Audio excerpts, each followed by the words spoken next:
Nós cumprimentamos a todos com a paz do Senhor. É com muita alegria que nós damos continuidade aos estudos bíblicos com base nas lições CPAD.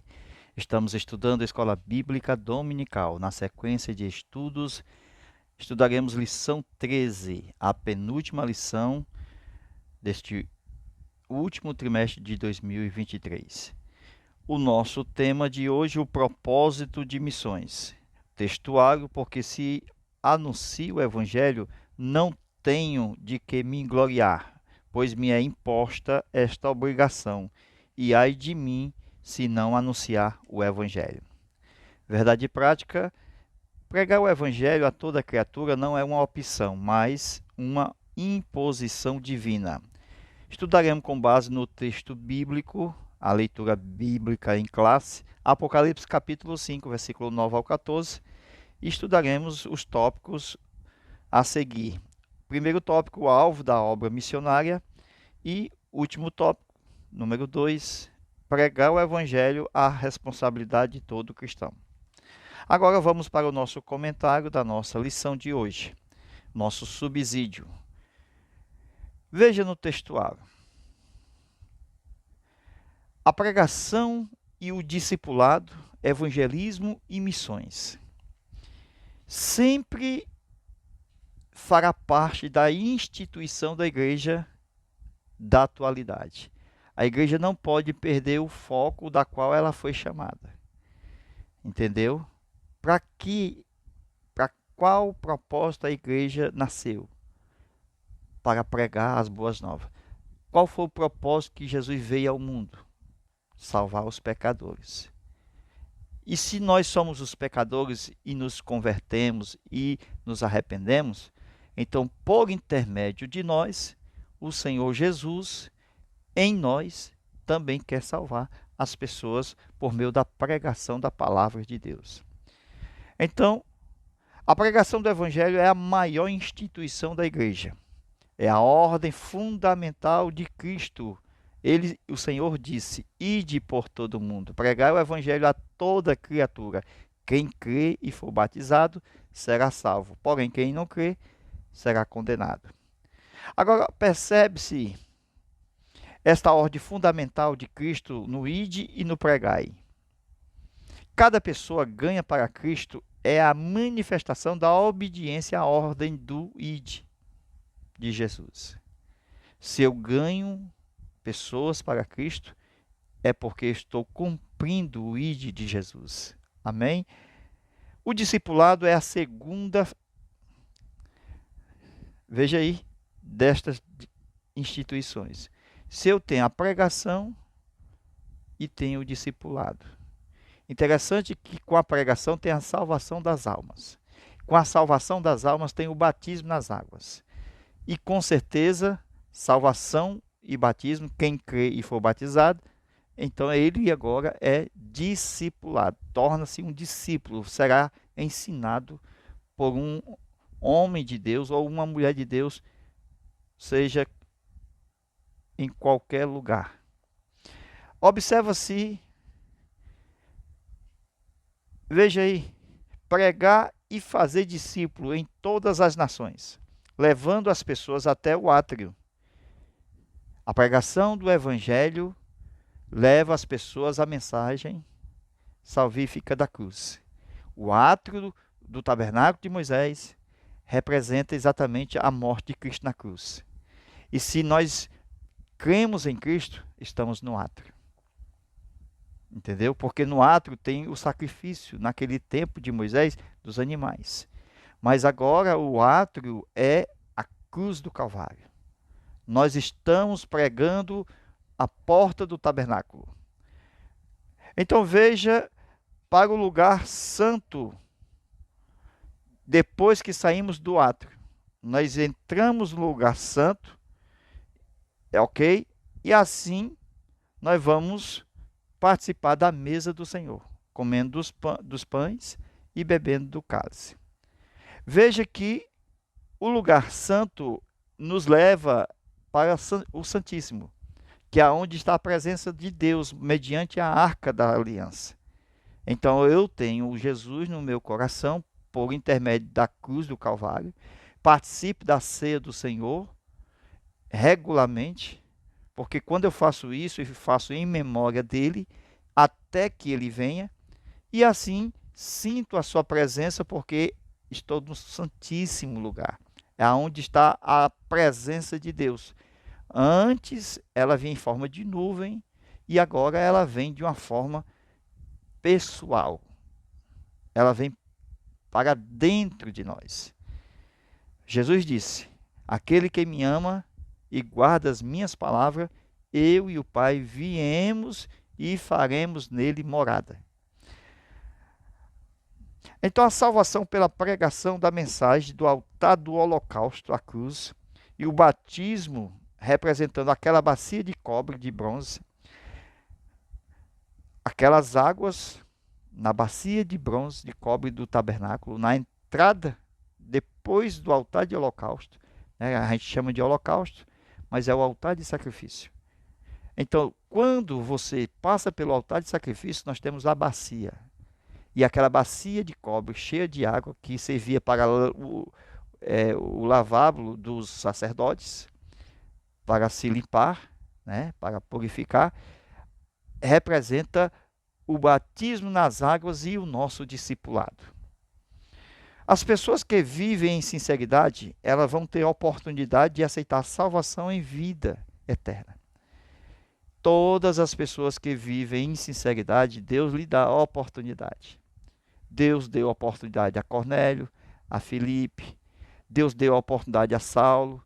Então, observando essas oportunidades, Deus vai abrindo meio e caminho, Deus vai mandando o anjo, Deus vai enviando Filipe, Deus vai trazendo salvação àqueles que estão na carroça, lá quando estava o eunuco da rainha de Candace. Então, observando essas ações, as pessoas que vão tendo essa oportunidade, esse meio, é porque elas são sinceras, mesmo estando hoje erradas. As pessoas sinceras, Deus vai dando a oportunidade para que elas se arrependam.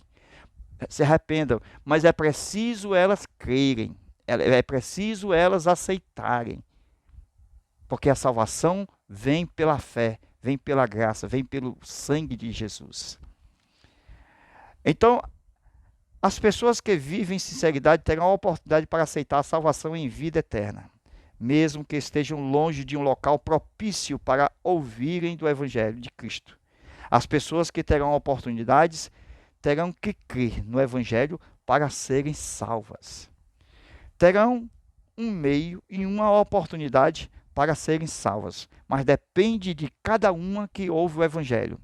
Depende de cada um. Por exemplo, depende de Paulo ouvir Jesus, aceitar a mensagem de Jesus e ir cumprir o que Jesus falou. Jesus disse para Saulo: vai na casa de um homem, né, chamado, e assim ele foi, e de repente ele creu. Então veja que Paulo, Cornélio e Etíope, eles obedeceram, creram, e assim eles foram salvos. A responsabilidade quanto ao propósito de missões. Missões é ir e vir. Missões é o cumprimento para recebimento de galardões celestiais. O Senhor, Ele paga cada um dos seus trabalhadores por meio de galardões. Não nesta vida, não nesta terra, mas é celestial. Porque a obra de Deus, ela é um reino eterno. Ela não fica somente numa vida perene, uma vida passageira, mas ela suspira algo maior. Ela suspira o celestial, ela suspira o altar, ela suspira o monte, ela suspira o cume do monte, aonde está o santíssimo lugar. Então veja que aqueles que não foram, eles serão julgados e assim o seu galardão serão retirados. Por quê? Porque eles não obedeceram o ide de Jesus. Então, observando assim, existe também as pessoas que não vêm ao chamado de Cristo.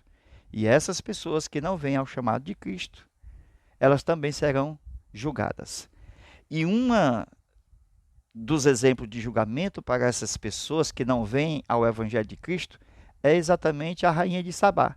Jesus disse que ela ouviu falar de Salomão, melhor dizendo, do nome de Deus que estava em Salomão, e ela saiu lá das suas terras distantes, lá do, enfim, lá da África, enfim, e foi até Salomão para ouvir da boca de Salomão o que Deus estava realmente fazendo. Ou seja, o nome de Deus estava em Salomão.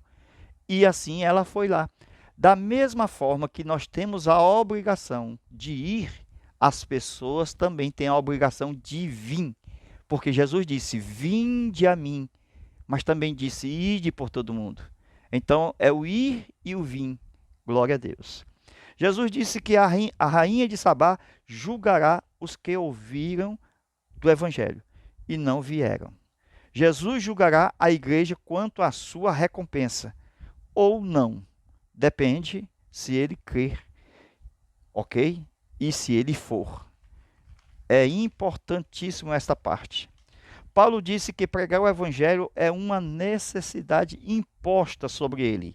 Ele diz o seguinte em 1 Coríntios capítulo 9, versículo 15: se, pois, faço voluntariamente, terei recompensa, mas se o faço contra a minha vontade, uma dispensação me é confiada. Aqui fala da pregação do Evangelho como um mordomo, como Paulo era, e não como um assalariado. Ok? Por quê? Porque tem um assalariado que recebe salário, que é digno o obreiro do seu salário, mas também tem aquele que abre mão do seu direito do salário. Paulo abriu mão do seu direito do salário. Ele vivia às suas próprias custas. Pregava o evangelho de uma forma livre, sem nenhuma pressão, sem nenhum descontentamento com ninguém. Então assim era o mordomo Saulo, agora Paulo. Veja no versículo 18. Ok? Ele dizendo: logo, qual é o meu galardão? É que, pregando o Evangelho, eu ofereça gratuitamente o Evangelho de Cristo, para não abusar do meu direito no Evangelho.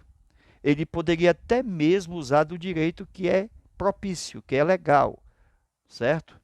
Porque aqueles que anunciam o Evangelho, viva do Evangelho. É até um mandamento daqueles que pregam o Evangelho, devem viver do Evangelho. Então, assim como José, por exemplo, eu estou dando um exemplo, marido de Maria, ele absteve-se de seus direitos como pai adotivo de Jesus. Por exemplo, colocar o nome do menino, Jesus. José não teve. É, ele não teve exatamente esse direito. Por quê? Porque foi o anjo que teve. Então ele absteve dos seus direitos. Paulo queria ser livre. Veja só. Servo de Deus como um objetivo. Qual era? Ganhar almas. Veja lá, a primeira carta de Paulo aos Coríntios, capítulo 9, versículo 19. Então, ele estava disposto a fazer de tudo, né? Judeu para judeu, grego para grego, romano para romano, para poder ganhar cada um deles. E assim, ele utilizava exatamente o seu próprio custeio, a sua própria custa, o seu próprio dinheiro. Então, ele troca a recompensa terrena, Paulo, ele troca a sua recompensa terrena pela celestial. Ele usou da flexibilidade para ganhar almas. Isso é importante. Veja, Paulo doando-se 100% na obra de Deus. Itinerante. Assim estava livre para atender o chamado do Espírito Santo, quando disse: apartai-me a Paulo e a Barnabé para uma obra a qual eu tenho chamado. Amém?